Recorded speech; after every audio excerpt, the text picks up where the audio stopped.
Hello everyone, welcome back to my channel Garuda Skrimo, channel opini bolanya orang awam yang berisi analisa-analisa atas apa yang terjadi di sepak bola Indonesia pada khususnya. Satu hot topic kali ini yang saya angkat adalah apa yang terjadi dengan Elkan Bagot. Kenapa saya tertarik untuk membuat video ini? Video ini saya kasih dari depan, saya katakan video ini adalah video tebak-tebakannya saya terhadap apa yang terjadi dengan Elkan Bagot, dan ini berdasarkan analisa kejadian-kejadian yang ada.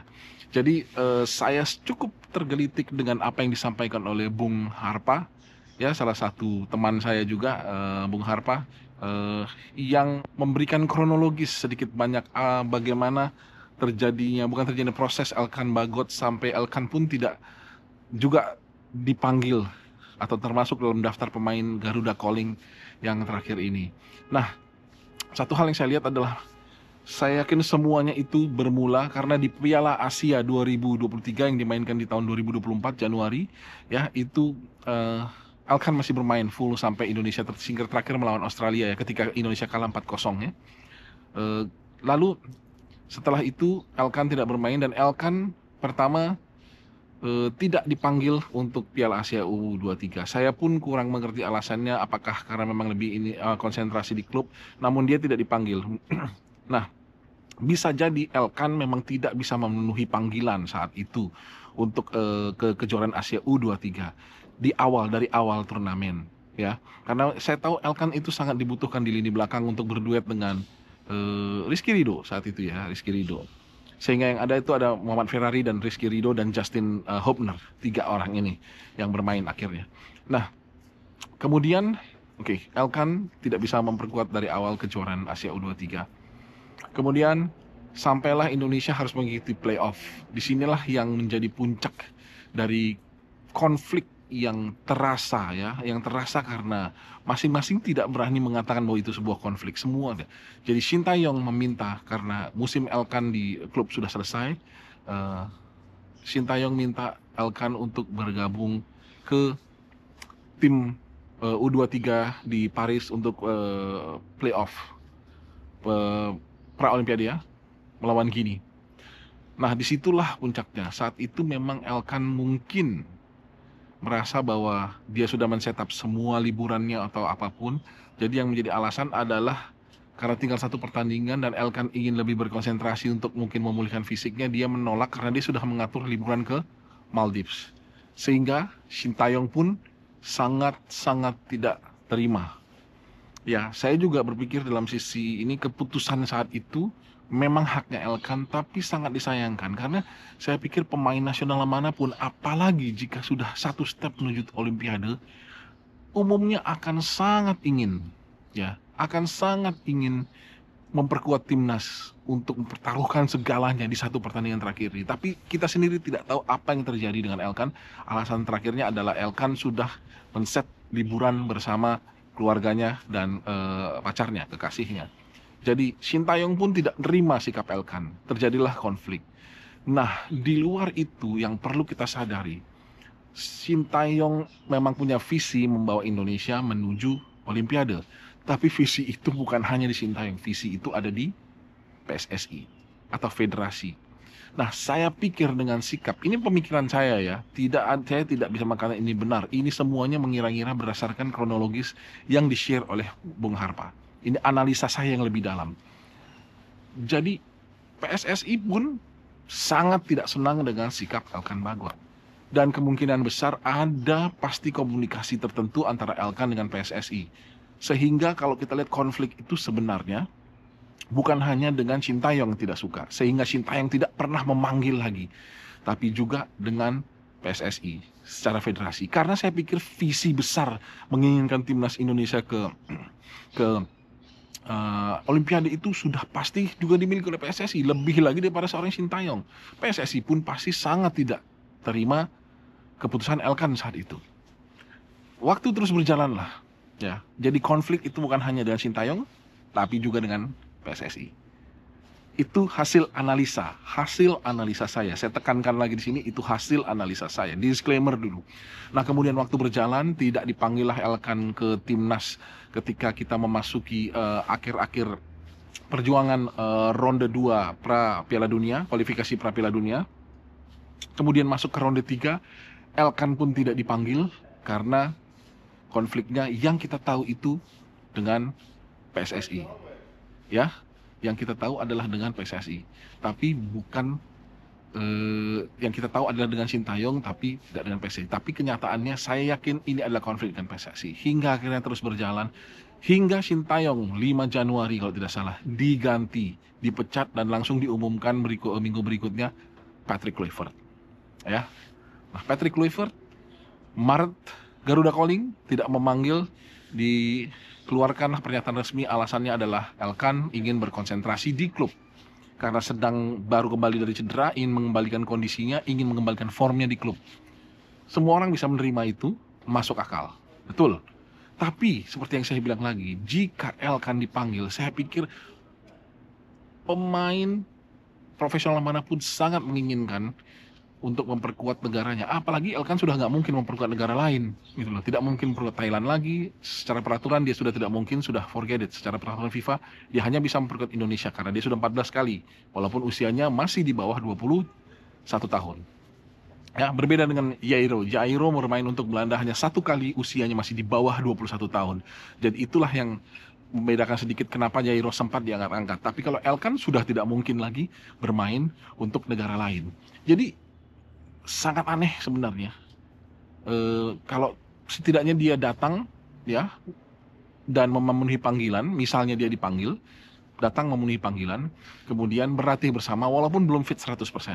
Wajar, banyak pemain-pemain tidak fit saat itu. Kita lihat bagaimana Shane Patinama tidak fit saat itu. Kita lihat bagaimana Rafael Structurante bermain sehingga dia pun sempat dimainkan dengan Australia, tapi memang akhirnya lebih banyak menjadi cadangan, ya. Tidak fit, kurang fit.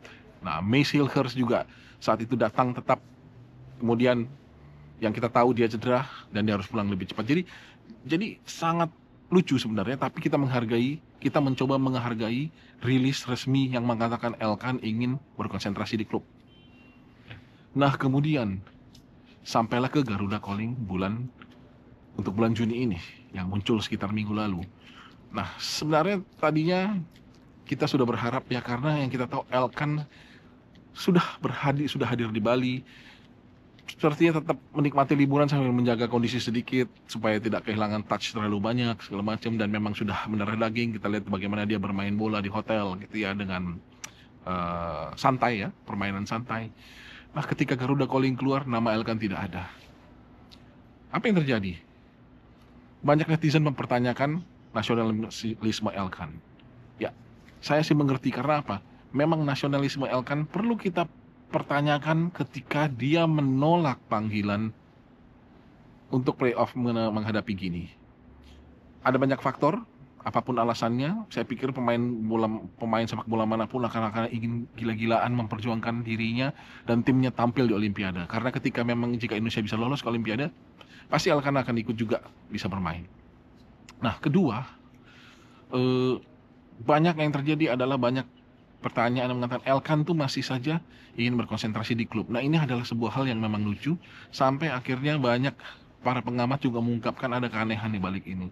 Nah, bagi saya inilah yang menjadi dasar kesimpulan saya di awal kenapa Elkan itu berselisih juga dengan PSSI, dengan Federasi Sepak Bola kita, akibat dari ketidaksediaannya dia untuk ikut untuk tampil di laga playoff pra Olimpiade di Paris tahun lalu.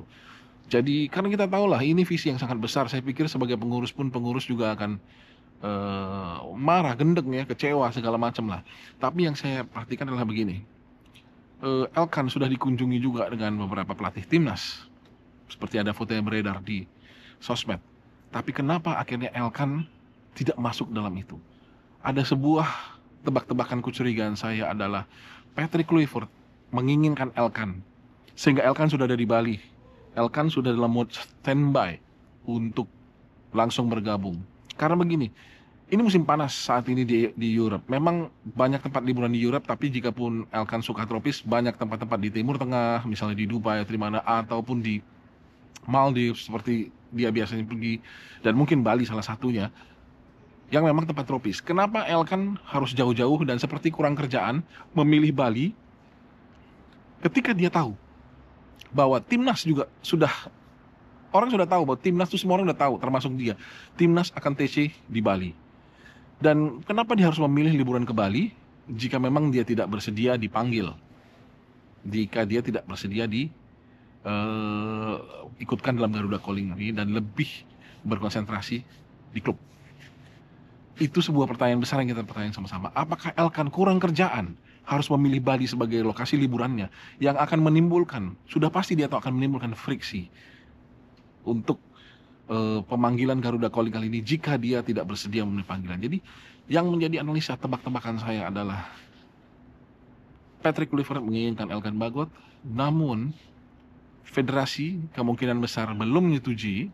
Ini hanya tebak-tebakan ya, dan dibatalkanlah last minute.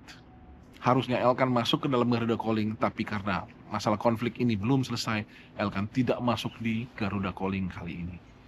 Nah, itu analisa manajemen saya berdasarkan peristiwa-peristiwa yang ada, berdasarkan keadaan sebuah manajemen. Karena begini, seorang pelatih bisa menginginkan seseorang, tapi jika federasi tidak menyetujui pemanggilan pemain tersebut karena 1, 2, 3 dan alasan, tetap itu tidak akan bisa terjadi. Percayalah, kalau dibilang bahwa ya kita berikan hak pelatih 100% untuk menentukan siapa pemain yang akan dipanggil, itu tidak pernah 100%.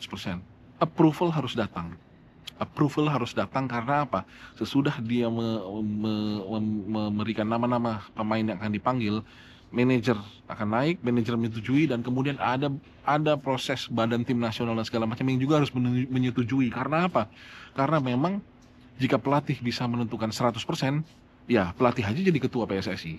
Itu logik dari sebuah organisasi yang saya jelaskan. Buat apa kalau PSSI, kalau pelatih timnas mempunyai hak 1000%, ya saya bilang 1000%, menentukan apa saja di dalam tim itu, masalah tempat TC segala macam, itu dia aja yang sekalian jadi ketua PSSI. Jadi tidak ada yang 100% mereka bisa tentukan seperti itu.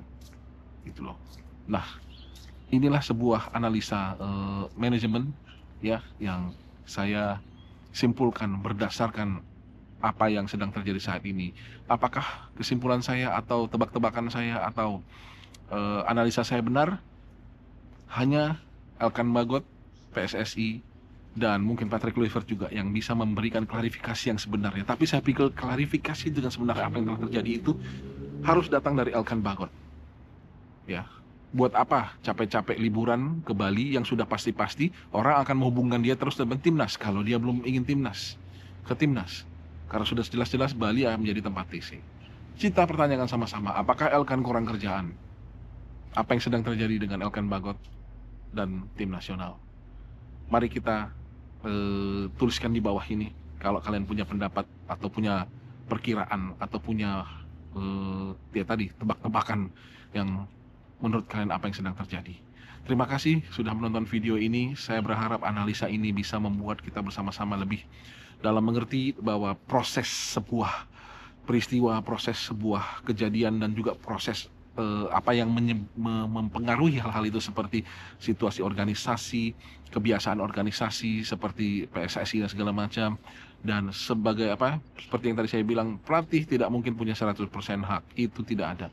Tetap ada approval walaupun tidak mungkin dirombak lah 100%. 1-2 pemain pasti ada pertanyaan yang dia harus memberikan sebuah justifikasi kenapa pemain itu dipanggil dan kebutuhan untuk tim apa. Saya yakin itu pasti ada dan itu masuk dalam semuanya.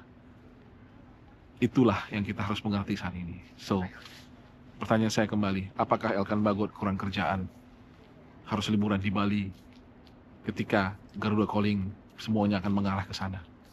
Kalau bagi saya, perubahan last minute yang kemungkinan besar terjadi sehingga Elkan batal dipanggil. Terima kasih sudah menonton video saya dan mudah-mudahan timnas kita bisa memenangkan pertandingan lawan Cina dan bahkan mungkin melawan Jepang. Thank you so much sudah menonton video ini. Jangan lupa like video saya, subscribe, berikan komen kalian yang terbaik. Thank you so much and until next time.